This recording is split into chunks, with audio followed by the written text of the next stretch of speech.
Pemirsa Fakultas Hukum Universitas Udayana kembali menggelar yudisium untuk periode Desember 2020. Yudisium diikuti beberapa perwakilan calon wisudawan dengan tetap menerapkan protokol kesehatan secara ketat.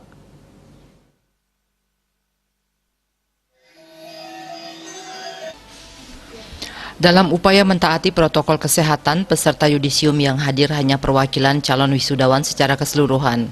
Calon wisudawan yang di yudisium pada periode Desember 2020 ini berjumlah 77 orang. Rinciannya program studi doktor ilmu hukum sebanyak 6 orang, program studi magister ilmu hukum sebanyak 5 orang, program studi magister ilmu kenotariatan sebanyak 2 orang, dan program studi sarjana ilmu hukum sebanyak 64 orang.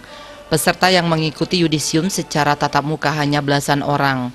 Peserta lainnya mengikuti proses yudisium secara daring.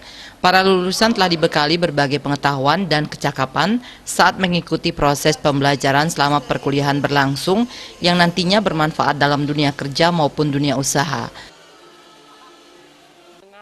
Pelepasan mahasiswa-mahasiswi Fakultas Hukum Universitas Udayana, baik itu di S1, di S2 MKN dan MH dan tingkat doktoralnya, doktor ilmu hukum.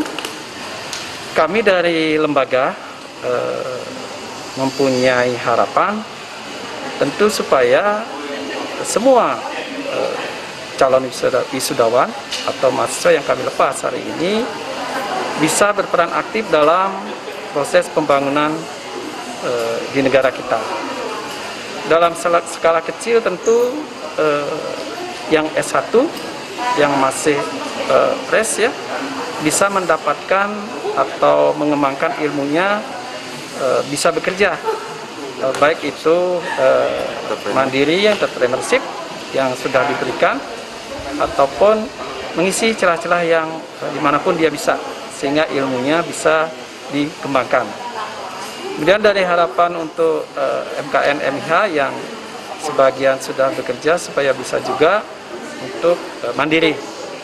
Jadi kita harapkan lepasan dari Fakultas Hukum ini siap untuk mandiri, menciptakan pekerjaan sendiri. Satu hal penting bahwa semua calon wisudawan yang kami lepas hari ini semoga bisa membawa nama baik, nama besar lembaga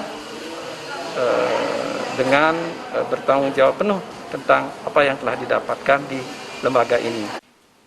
Pelepasan calon wisudawan juga diisi penyerahan penghargaan kepada para lulusan terbaik dari masing-masing program studi. Para lulusan diharapkan mampu bersaing di dunia kerja dan mampu berperan aktif dalam menciptakan peluang kerja secara mandiri. Sukma, Bali TV.